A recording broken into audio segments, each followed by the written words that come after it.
Bonjour à toutes et à tous, fidèles auditeurs et auditrices de Corbeau News Centrafrique.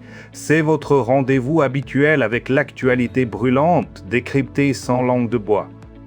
Aujourd'hui, depuis le studio C, je suis Firmin Bazouka et j'ai le plaisir d'accueillir notre formidable journaliste de terrain, Viviane Douy, pour une analyse qui promet d'être explosive. Bonjour Viviane Douy. Bonjour Firmin. C'est un réel plaisir d'être avec toi pour démêler cette actualité. Et je dois dire que l'article du professeur Jean-François Akanji-Kombe nous offre une perspective assez saisissante pour démarrer notre émission. Il nous invite à changer notre regard sur les souffrances de la République centrafricaine. Firmin. Ah, le professeur Jean-François Akanji-Kombe, universitaire et coordinateur du Rassemblement unitaire centrafricain, a un nom qui résonne. Il estime que la Centrafrique est à un véritable tournant. Dans une tribune intitulée « Pour que les colères de notre terre soient le terreau de notre renaissance », il nous pousse, nous les Centrafricains, à considérer nos décennies d'affliction non pas comme une fatalité, mais comme le point d'ancrage d'un projet politique neuf. Un projet qui serait ancré sur la souveraineté, l'unité et la responsabilité collective. C'est audacieux, Viviane, mais concrètement, comment l'explique-t-il ce tournant ? C'est exactement ça, Firmin. Pour le professeur, les entraves que connaît notre nation ne se réduisent pas aux crises successives qui ont façonné les dernières décennies. Non, selon lui, elles résultent d'une dynamique ancienne qui a graduellement dépouillé les Centrafricains de la maîtrise de leur propre destin. Son analyse nous exhorte à dépasser les querelles éphémères pour initier une réflexion de fond sur l'avenir de notre pays. Il va bien au-delà de la surface. Au-delà de la surface, voilà qui est dit. Et il commence fort avec une image qui frappe. Il décrit notre terre comme étant pour certains inerte, incapable de réagir aux violences qui lui sont infligées. Mais il refuse cette idée. Pour lui, la terre centrafricaine reste vibrante. Elle garde une mémoire, une vigueur et une aptitude à la résistance qui engendreront un bouleversement profond. Ceux qui pensent pouvoir continuer à la meurtrir sans aucune répercussion se trompent lourdement, écrit-il, car ils ne perçoivent pas les transformations silencieuses qui s'opèrent. C'est une mise en garde directe à l'empereur Faustin Archange Touadéra et à tous ceux qui l'entourent, non Viviane ? C'est une interpellation très claire, Firmin. Au cœur de cette réflexion, le professeur Akanji-Kombe développe l'idée d'une grande bataille. Et attention, il ne s'agit pas d'un affrontement militaire.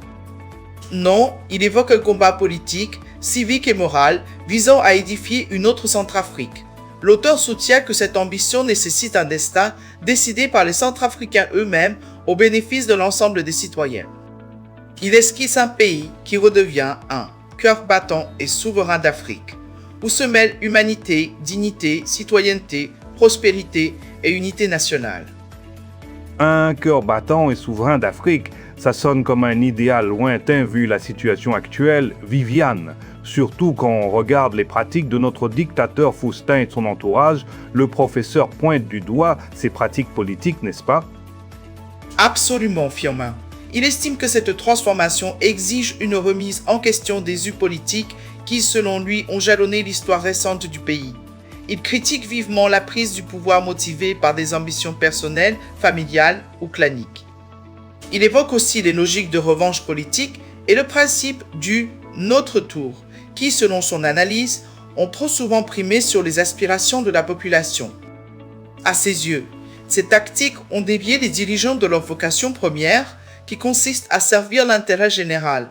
Une réalité que l'on observe malheureusement tous les jours sous l'ère du dictateur Faustin Archange Touadéra.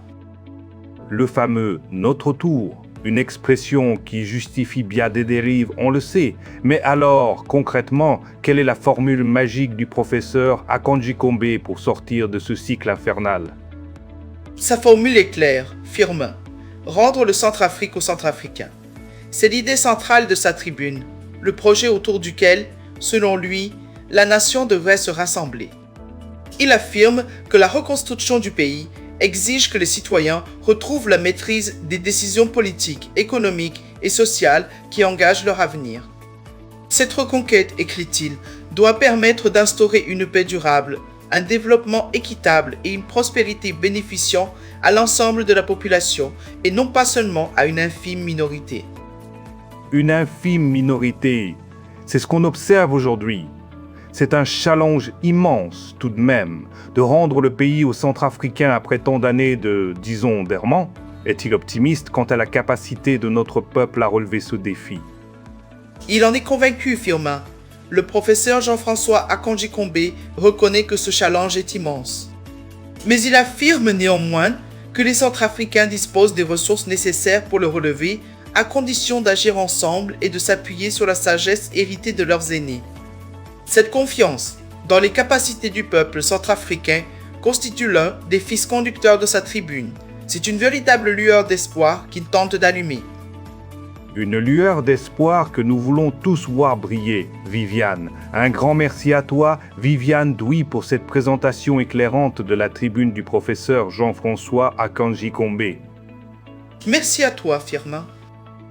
Cet article passionnant a été rédigé par notre directeur de publication, Alain Zilou.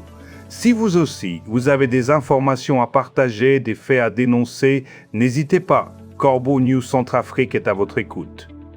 Vous pouvez nous joindre via WhatsApp ou par téléphone au +20 36 75 18 18 ou au +20 36 72 70 11 70.